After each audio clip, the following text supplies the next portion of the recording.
श्री गणेशाय नमः। एक साहूकार था जिसके 7 बेटे और 1 बेटी थी। सातों भाई व बहन एक साथ बैठकर भोजन किया करते थे। एक दिन कार्तिक की चौथ का व्रत आया तो भाई बोला कि बहन आओ भोजन करें। बहन बोली कि आज करवा चौथ का व्रत है, चांद उगने पर ही खाऊंगी। तब भाइयों ने सोचा चांद उगने तक बहन भूखी रहेगी, तो एक भाई ने दिया जलाया, दूसरे भाई ने चलनी लेकर उसे ढका और नकली चांद दिखाकर बहन से कहने लगी कि चल चांद उगाया है, अर्घ दे ले। बहन अपनी भाभीयों से कहने लगी कि चलो अर्घ दें, तो भाभियाँ बोली तुम्हारा चांद उग गया होगा, हमारा चांद तो रात को उगेगा। बहन ने जब अकेले ही अर्घ दे दिया और खाने लगी तो पहले ही ग्रास में बाल आया, दूसरे ग्रास में कंकड़ आया और तीसरा ग्रास मुंह की ओर किया तो उसकी ससुराल से संदेश आया कि उसका पति बहुत बीमार है, जल्दी भेजो। माँ ने जब लड़की को विदा किया तो कहा कि रास्ते में जो भी मिले उसके पांव लगना और जो कोई सुहाग का आशीष दे उसके पल्ले में गांठ लगाकर उसे कुछ रुपए देना।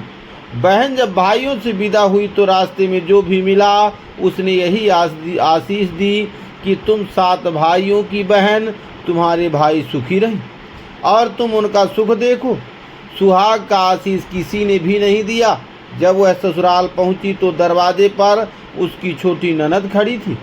वह उसके भी पांव लगी तो उसने कहा कि सुहागिन रहो, सपूती हो। तो उसने यह सुनकर पल्ले में गांठ बांधी और ननद को सोने का सिक्का दिया।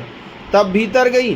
सास ने कहा कि पति धरती पर पड़ा है, तो वह उसके पास जाकर उसकी सेवा करने के लिए बैठ गई। बाद में सास ने दासी के हाथ बची कुची रोटी भेज दी। इस प्रकार से समय बीतते बीतते मार्गशीर्ष की चौथ आई तो चौथ माता बोली करवा ले भाइयों की प्यारी करवा ले। लेकिन जब उसे चौथ माता नहीं दिखलाई दी तो वह बोली हे माता, आपने मुझे उजाड़ा तो आप ही मेरा उद्धार करोगी, आपको मेरा सुहाग देना पड़ेगा।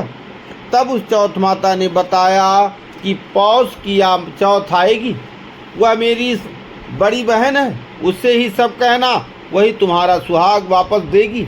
पौष की चौथ आकर चली गई, माघ की चली गई, फाल्गुन की आई और चली गई, चैत्र बैसाख जेठ आषाढ़ और श्रावण भादों की सभी चौथें आई और यही कहकर चली गई।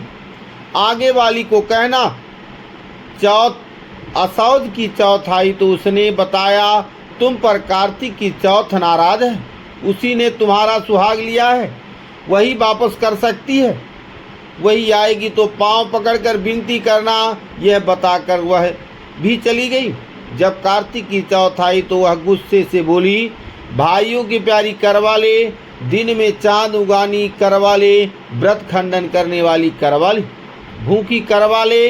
तो यह सुनकर वह चौथ माता को देखकर उसके पांव पकड़कर गिड़गिड़ाने लगी, हे चौथ माता, मेरा सुहाग तुम्हारे हाथों में है, आप ही मुझे सुहागिन करें।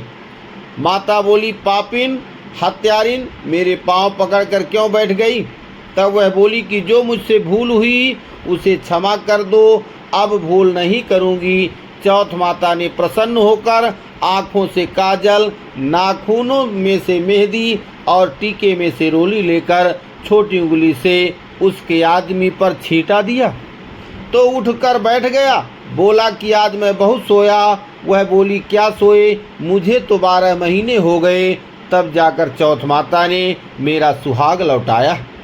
तब उसने कहा कि जल्दी से माता का पूजन करो।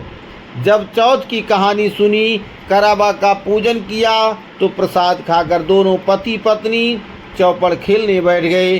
नीचे से दासी आई, उसने उन दोनों को चौपड़ 5 साल खेलते देखा तो उसने सास जी को जाकर बताया। तब से सारे गांव में यह व्रत प्रसिद्ध होती गई। सब स्त्रियां चौथ का व्रत करें तो सुहाग अटल रहेगा। जिस तरह से साहूकार की बेटी का सुहाग दिया, उसी तरह चौथ माता सबको सुहागिन रखी।